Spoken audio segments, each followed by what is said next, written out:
Duke, thanks so much. My pleasure, Jim. For the chance to be here. Could we begin with an introduction? Who are you? All right, sure. I'm Duke Albanese, and lifelong educator is how I describe it. And actually, this is completing my 50th year in public schools and working with public schools now all over, but more in Maine than in a lot of the New England states. I work at the Great Schools Partnership now in a part-time role. I'm a senior policy advisor. We had founded that organization about 12 years ago, and I've spent my career as a teacher, a coach, a school administrator, longtime school superintendent, and commissioner of education here in the state of Maine. So specific to the MLTI, you were there. Oh yeah, it was incredible. I mean, it was.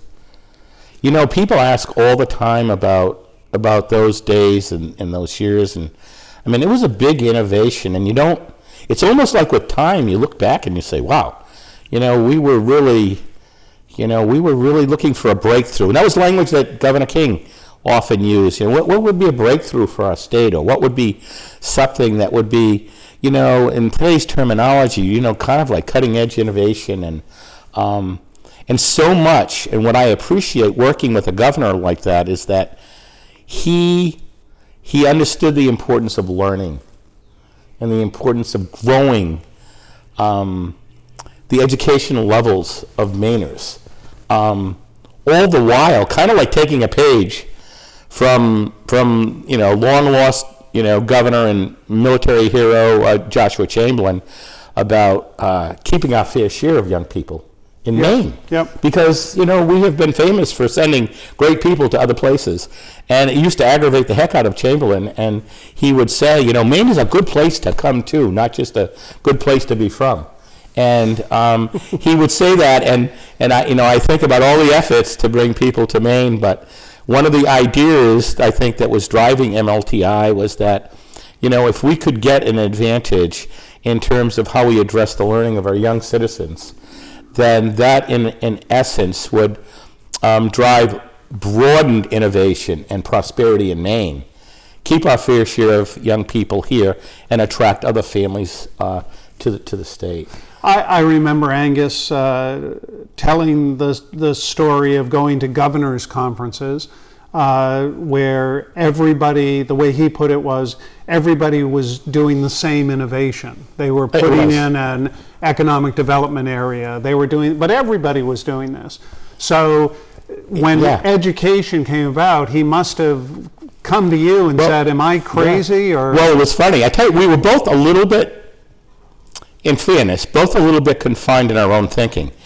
We knew we wanted to do something in the technological field to advance learning opportunities for kids and advance teaching. And the National Governors Association would have special, learning events to attend to. And I remember we had gone to one in Nashville, and it was all about, like, what's your ratio of computers? So how many kids to a computer? And then if you're at like 6-1, let's get to 3-1. Right. And then everybody would calculate the costs and how are we going to do all of that and so on. And we were sort of in that area. The good thing was we had started when the economy wasn't good. Right. And schools had been pretty much, monies were less and less each year, and if you could get flat funding, that was something. And then the economy started getting better in the latter part of the mid-'90s, and one Saturday night, Angus called and he said, Duke, surplus is like really incredible. We're going to do something big.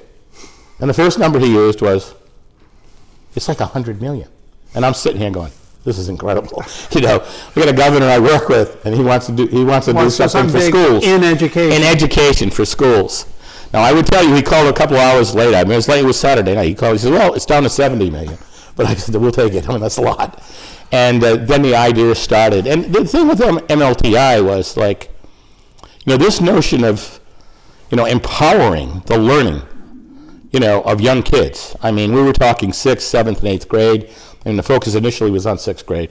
And then we moved a little bit, to the middle school because of what it would cost and what would it take to do this major undertaking. But in those formative conversations, it was still about lowering that ratio, and then it was like this was a really good, pivotal time. I got a call from Seymour Papert, co-founder of the Media Lab at MIT. Yep. He had done a few pieces in the paper, as I recall. Editorials. Yes, he had done some about, because arguably he was on this planet, knew more about where learning and technology came together, the nexus there, than I think, probably anybody in the planet. Really, true. I think you're right. Yeah, and he said, I'd like to meet with you and the governor. And so I said to Angus, I think we should meet with Seymour Papert. So we had him for a luncheon at the Blaine House, and we laid kind of our plans out. We're pretty proud of this. Angus, we're gonna get a lot of money. We're gonna put it in kids' learning. It's gonna be around technology, and we're gonna drive this ratio down. And he almost fell off his chair, Seymour Papert. No. That would be a waste of the taxpayers' money. No, you can't do that. It has to be one-on-one. And that's where it's starting. It has to be one-on-one. I mean, he was just like it was a line in the sand. And it was profound. And it took us back. And it's kind of like, I remember feeling, I can't speak for Angus, but I remember feeling like, we were kind of like heading the right direction, but down the wrong path a bit, And so this would have been 2000. Yeah. This conversation. Yeah. And it was, he kind of like, he reminded you of this professor, this big thinker. There was something about him, though, that you kind of like, if he said it, you kind of took it. You know what I mean? It was I think he's probably right. Yep. I think he can see the future. He can see, the way, and of course, his, at that time, what he had already done and learned. And right. We could even get into the same conversation with this man who knew so much about learning and technology to how do you build one of these tablets? Because he had done that with companies, and he was frustrated by their bottom line requires them to do this in such a way that it's mass production, that kind of thing, But that day and that moment and having Seymour, that was a great gift. And that connected, and certainly would have opened the door to Angus wanting something that nobody else was doing. Absolutely. It was a big idea. This is a big idea. So we've now got, from that point forward, did Seymour become to some degree part of the team? He did. Yeah, he was like this advisor about how to do it, and he because he knew that side about the devices themselves. So, I would say, the first idea is we were going to make a main tablet. It was going to be, we're going to hook up with somebody, we were going to hook up with one of these big companies, and we were going to, through them, we had Fairchild, semiconductor in the state. We had opportunities with other, large companies. So, could they do it? And so that was the first place that we had gone. To try to think this thing through, and Seymour was good counsel all the way through. And the thing we didn't have is we didn't have political support. Right. So here's this. It's like, this is a great idea. There's this cabal. Said, what? This cabal of great thinkers. Angus in the governor's seat. Yeah. You're dealing, both of you, of course, are dealing day to day with the legislature, but you've got the politics of moving this idea. And Angus is an independent governor. All right. So on any issue, anyways, he's got to build this following, because he doesn't have, not being a partisan governor, not being a Democrat or Republican, he doesn't have a bunch of folks he can count on. So And then he's got this grand idea. I mean, this is bold. I mean, this is bold. This is innovative, and this is a boatload of money. Right. And it's to some degree, you described that call on that Saturday evening. It was an opportunity which he was making a decision, because there are other people who say, well, that opportunity should go feed other needs, because there are other needs. There are all kinds of other needs. And Angus kept saying, I want to do something for the young citizens of Maine. They're the future. An investment. An investment. And that's how he saw it, and he insisted on that. In fact, Jim, I don't know if you know this one, the first iterations of the MLTI, that this was the state of Maine empowering, through these learning tools, the individual young citizens. The school district was not in between. The school committee was not involved. This was going to be the tablet to the kid. It's pretty amazing. Yeah. Think of that. Yeah. And then the politics started unfolding, and we came to the conclusion, the school committees and the superintendents and the school districts are going to have the oversight and responsibility, and they're going to have some of the local decision making, because they're going to implement this thing. And so we came to that conclusion, but and we were pretty much out there, and the innovation wasn't stopping. We had one person. I mean, the Maine legislature. I mean, think about it. I mean, you're talking about 186 people between the House and the Senate. We had one. Representative Tom Davidson from Brunswick. One young legislator, right out of Bowdoin. Young kid out of, that's it. Everybody else just said, we've got school roofs to fix. We've been holding the line on general purpose aid for schools. There's no money. And now we finally got, money coming in and an opportunity, and we're going to do it on what? We're going to get those 8th graders. Are you kidding? They were talking about middle school kids. Those middle school kids, whatever grade they are, they won't be responsible for those. Those are too expensive. You can't do that, And so it was a pretty long haul. There were some good decisions made and some very astute political decisions. So seeing the opposition and everything, Angus, this is a big decision. Angus, his staff, Kay Rand, Sue Bell, these were all folks who were very much advising Angus, and decided to put it in the budget. Now, that forces the issue that the governor is going to weigh in heavily, because he proposes a budget, and there's going to be negotiation. But he put it in the budget, not a separate standalone bill. It was put in the budget, and that was, and with hindsight, that was an incredibly smart move to be able to push to a reluctant legislature this notion of advancing technology this fast for all the kiddos in one of those grades. That puts it as a chip on the table. It does. It's not in another room. Exactly. We'll talk about and that later. And this is a biggie for this governor. And it was a very strong message that for this governor, you look at this budget, and there's tons of stuff in there, a lot of important things, but this one's got to stay. And it was that was hot. And the ideas then were, we were really big. We had an endowment in there too. That was another one. That one was one that I had suggested, and governments don't do endowments. Well, if we had an endowment and we built it in good times, then that would allow us to upgrade the laptops we needed to. It would provide monies for professional development, all those kinds of things.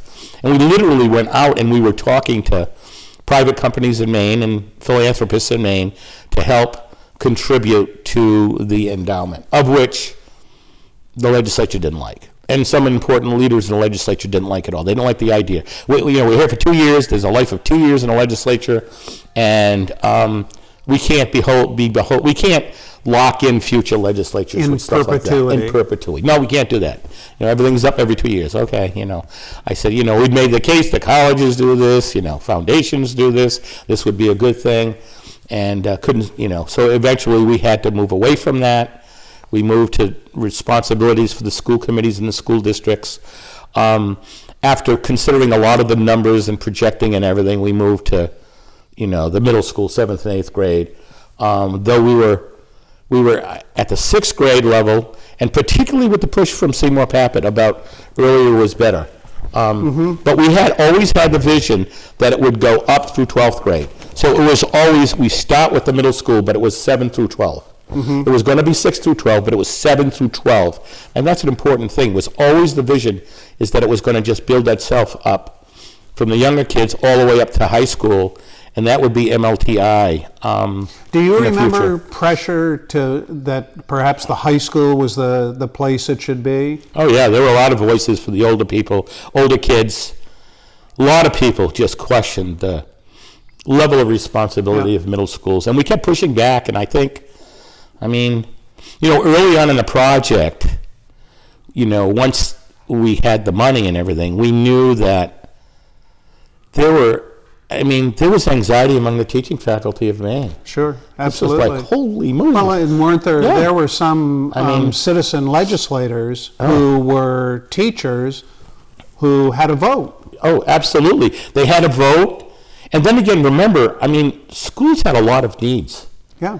I remember legislators saying, until every leaky roof is fixed, we can't spend any money. And we couldn't. And it was interesting because at that time, we had geared up unprecedented improvements of school facilities. We had started a revolving renovation fund for schools, never had that before. We had a huge capital commitment. Both parties were just so big. I was thinking about this the other day when, we knew we were going to talk. Everybody was so, at that time, if there was money in June at the end of the fiscal year, legislators from both parties would want to put it into the revolving fund or help the school buildings, fix the school buildings. That was the number one priority. And think of it with today's perspective, back in the day, the turn of the 21st century, when we were doing the laptops, that was infrastructure too. And the new definitions of what infrastructure, those are the tools to do the learning that we need to be innovative minds, What you make me think about now with the increase of broadband, the recognition of broadband as infrastructure. It is the water that comes out of the tap. It is the electricity that comes into the house. It is. It becomes, and not only for education, but for business, and certainly heightened by this pandemic experience. It was so true. And you remind me of something about the infrastructure. Very early on, once we got the idea of one-to-one, everything became sort of the equity in this. And we became really, we were strongly persuaded it was every kiddo. And that it was every school district. It was all over Maine. It was the haves and the have-nots. This is going to be no distribution formula. And Angus and I would talk about that. No, we distribute general purpose aid out, this is one-on-one. This is every young citizen, every kid. It was about that kind of equity. It was a different way. It wasn't a redistribution. This one was everyone is going to start at the playing field. And one of the big, obviously we had the teaching faculty who needed tremendous professional development. Therefore, we had to get someone, Betty Manchester, who's going to be better than that. Yep. Betty had just incredible credibility with educators of all sorts, but particularly middle school, educators, incredible principal, somebody who would be able to relate and talk about learning with these tools, and so that's when we started. Actually, we started buying contracts. So we had this Distinguished Educators program where we would get fine Maine educators who were sitting in classrooms, go to their superintendent and school committees, and buy their contract for a year or two, and then have them do good work for the state and bring their good work, always believing when they do go back to their school district, they will have a different perspective and contribute in all these other big ways. So Betty Manchester was a key for thinking through on this professional development for the teaching staff. The other was, access. Internet access. Right. One of the things that I think of, and certainly going back before MLTI, Angus, I remember in my work by the late 90s, mid-90s, I was doing work around the country talking to people about technology possibilities. And would tout Maine's first in the nation, delivering internet access to every public library, to every public school.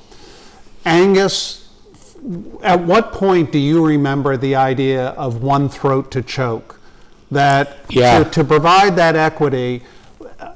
Yeah, we just could. I mean, I think the thing came, that, if we had one company overseeing everything as in a partnership with us, then there would be accountability and not passing the buck. Yeah, not passing the buck, because we knew it was a big thing.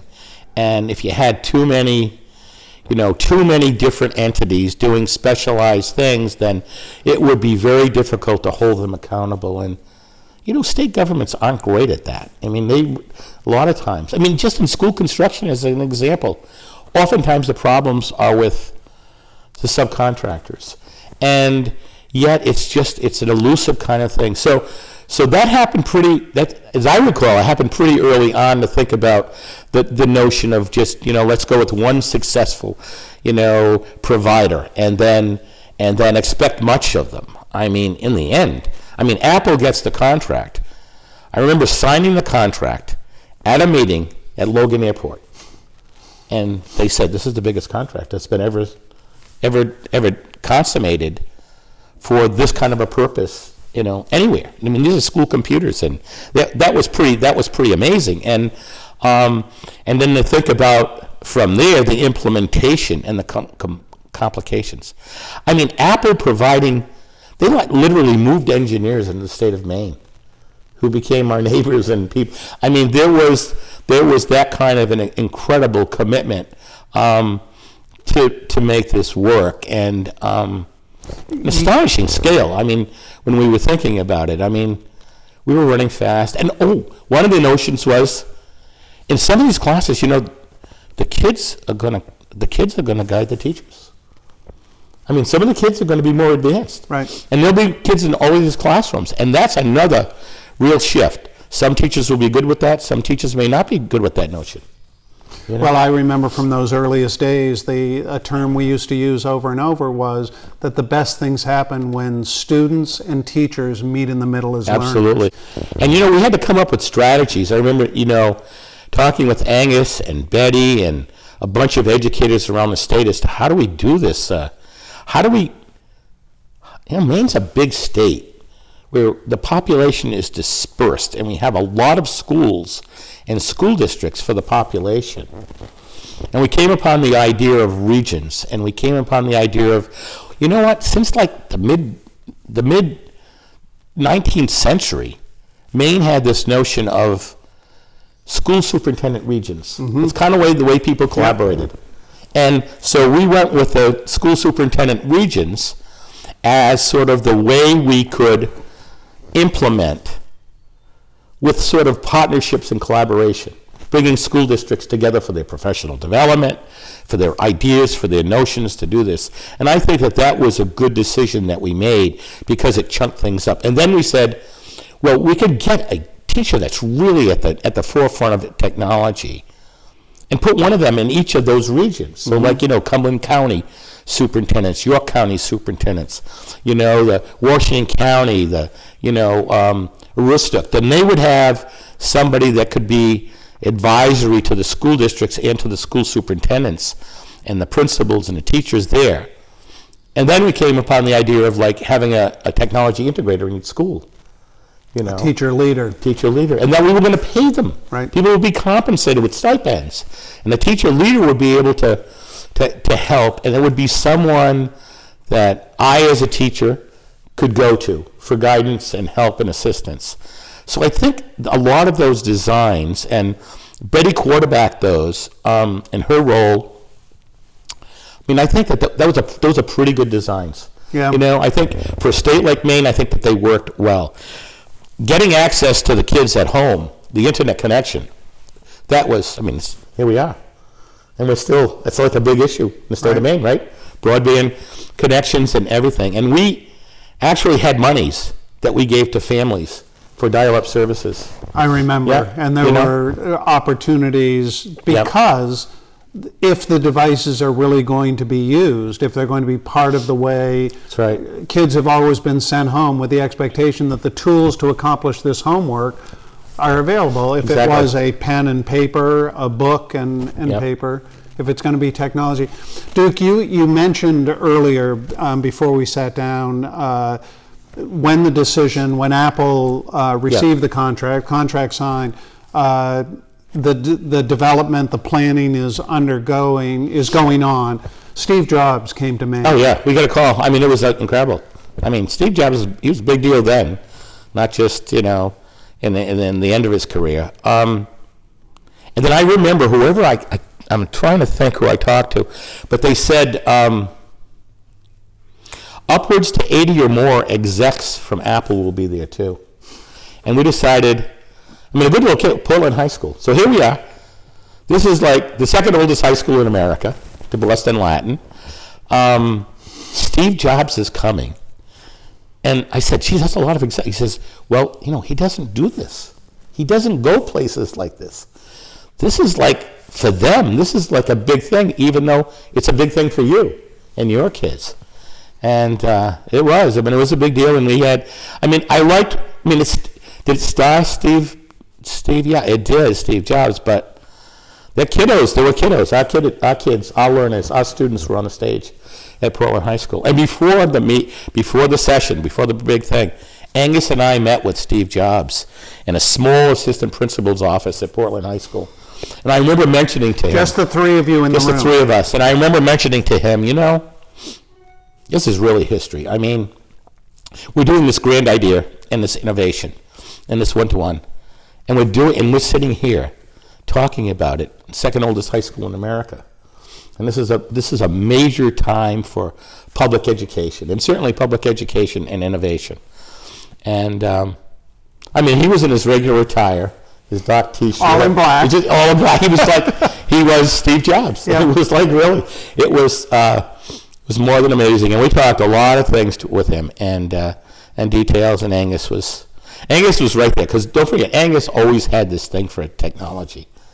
I mean, he just loved, computers and devices and things like that. So he was, mesmerized. I got this guy Steve Jobs here, and I think Angus could almost say, he could almost fit being like a CEO of one of those companies that did this, because I think that's his vision and his thinking and his, appreciation for technology, all of his years on TV and everything. I think, he saw this as incredible enhancement of communication in ways we've never known before. Did you see chemistry between the two? Did they feed off each other? I think so. And Angus asked him some hard questions too about like where Apple is and the big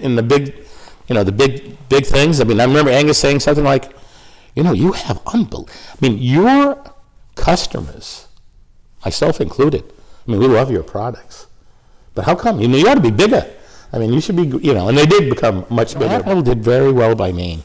I mean, the service, I mentioned the engineers coming in and living here and helping, and, there was just some extraordinary assistance and thoughtfulness. We lost a few in the early days.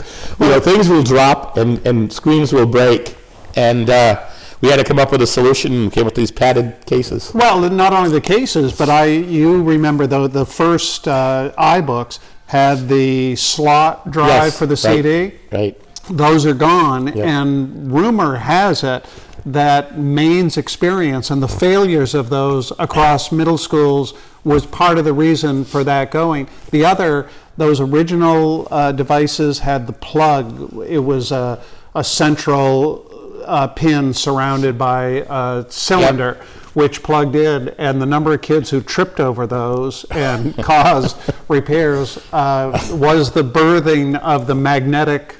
Yeah, it's the real world test, right? The real world with middle school kids. The middle school kids. Those kids can't, but the big picture, the number of devices out there and everything, the kids were incredibly responsible. Right. It was a big thing to have one of these. Wow, the adults are going to give us this? Right. That was the feeling of a lot of the kiddos, and if I had a nickel for every time I've run into a student who reports that I was part of the first time when all the laptops went out, they'll just remember that for life, but they remember being part of the state of Maine, having enough confidence in us to give us these extraordinary tools. The devices came, things got started, and coincidentally with that, here, this bubbling opportunity, and you talk about Betty's leadership of the professional learning, and the professional learning being open-ended in a way education, professional learning often isn't. Often it's here's the way to teach reading more effectively. This was, here's this incredible opportunity. What do we do? Let's all think about what we do with it. At the same time, coming into the state from the federal government, No Child Left Behind. They could seem at odds with each other. How, as commissioner, some politics. Well, for myself as a lifelong educator, it was a sort of a head-on collision in some ways. It was, and I'm for standards. And Maine, while we were there, we did the learning results. That's pretty big. In the state of Maine, we had never agreed on what kids should know and be able to do. And to agree on that across subjects and from kindergarten, pre-K up to 12th grade. So Maine did that in an extraordinary way. We were only one of 3 states in the country where the full legislature voted on the learning results and the standards. So it wasn't that Maine was not in favor of having some targets for kids to move towards in terms of the knowledge and the skills they were going to acquire.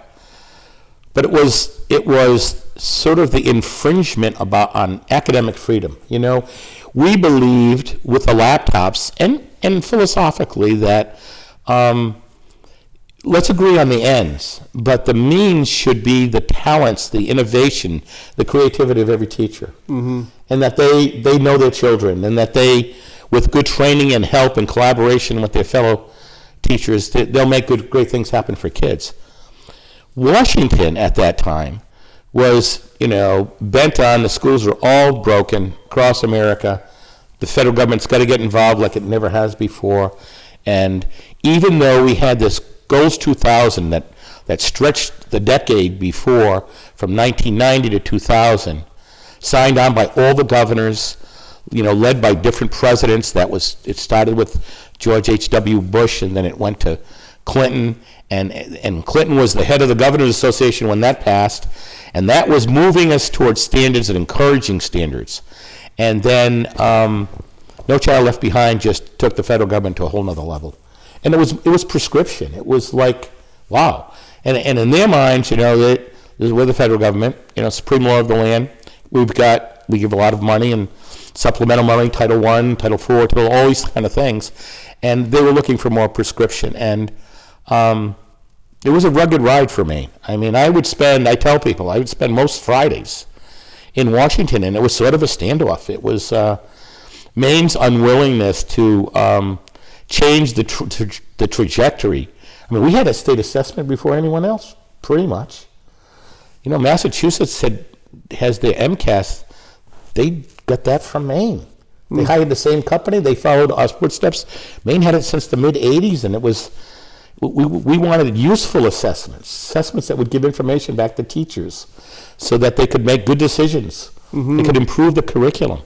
So it was a hard kind of a butt between academic freedom and sort of over-prescription. Well-intended. No Child Left Behind was well-intended, but it was a bit, too prescriptive and too narrow. So there was and there were places, we had visits.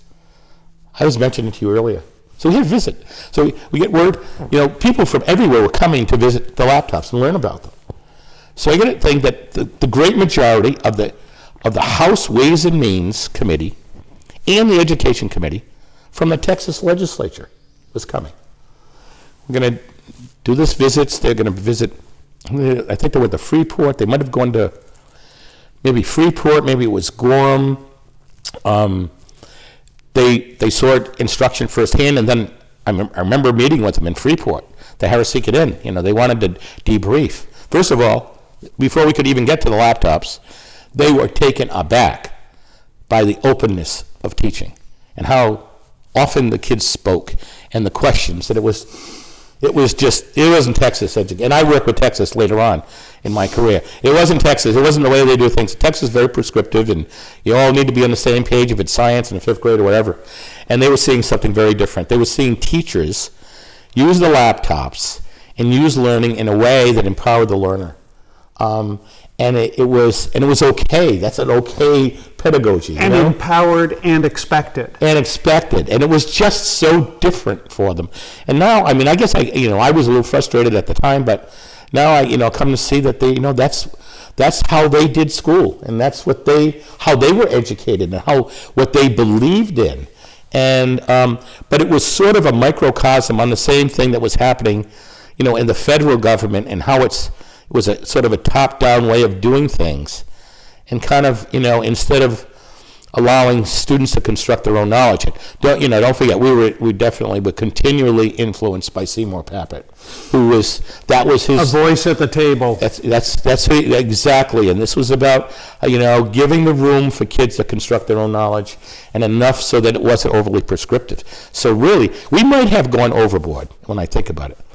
We didn't adopt any of these programs. We didn't buy, content programs that are all prescribed and everything. We didn't do that. We used our money for professional development, for teachers to become comfortable with this new media that they could use in their classrooms, and to help kids become powerful learners themselves.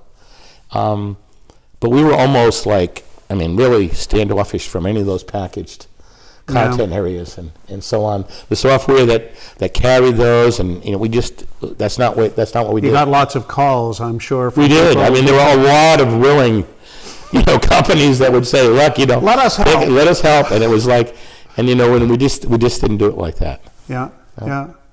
What a time, Duke. The MLTI, as you've described, and the way I put it, it was a ground-moving innovation, an innovation of the first degree. Other innovations will come to education. You and I don't know what they'll be. What advice to school leaders when that next innovation of that first degree arrives? Yeah. What advice would you have? Well, I tell you, that's a great question. I think there's an openness. There's an openness that we need. Maybe it's because of some of the effects of MLTI. And when I work with school communities doing strategic planning and all those kind of things, what I've always said to them is, don't let any good idea go unused. I mean, there's sometimes out of the clear blue sky something with great potential to help kids. And this whole journey of learning will come about, and we just have to, be ready that there's maybe some better ways of doing things, and maybe there's, different approaches that, we need to at least embrace by asking a lot of questions and giving enough pursuit so that we can take a glimpse of its day in the sunshine, and that there could be great potential here. And more of the same usually isn't the answer. To me, when we did MLTI, part of what we were doing, Angus would say we're going to skate to where the puck's going to be. I really believe that. I mean, that's a Gretzky, saying from the world of professional hockey. But I think that's true. We have to be open to that. Doesn't mean we don't ask hard questions about the proposal to make those changes.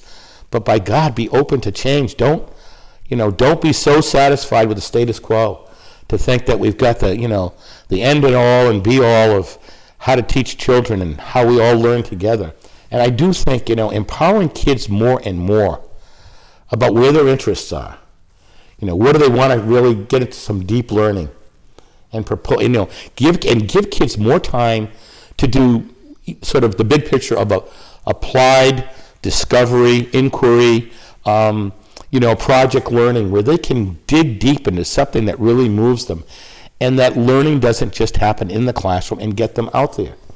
I mean, the Secretary of Education came and visited.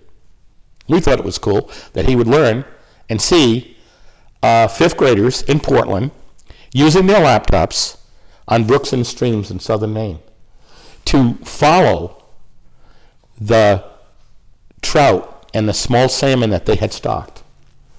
And that they were bringing these devices, which are going to be their data friends, and to capture all of that.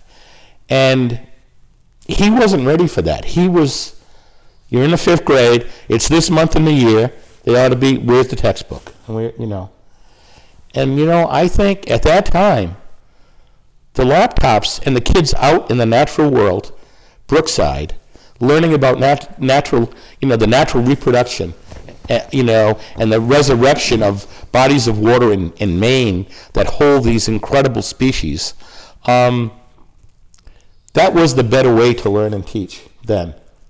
And it wasn't that classic textbook, page such and such, chapter whatever it is this time of the year. And I think we just need to be open as educators. And even though we might have learned ourselves a certain way, and we may have continued to learn as an educator a certain way, it's just that, that attitude of being open to new grand ideas, I think, And look, it took a pandemic to move a lot of states. I mean, if I had a nickel for all the states we shared with, or we went to talk to them about the laptop program going one-to-one, and how close some states got. I remember Texas. I remember Michigan. I remember some that were so close, and it was like, it's a big leap. A lot of money, Not it's ready. That kind of thing. Turns Not out, ready. once the pandemic came, turns out It's like amazing. Turns out this is the way the world works. Isn't it amazing? Yeah, it is. And that learning, it's hard to do it. 100-year pandemic, we're gonna, we have such big learnings, but they'll be lasting. And then the issues of equity have been spotlighted. Yep. It's not about some of the kids having these tools in some wealthier towns. It's about all the kiddos in Maine and America having access to those tools. Everybody. The learning. Everybody. And, shame on us if we can't make that. If you think about America's an idea. And if you look at the ideals behind the idea of America, that's public education.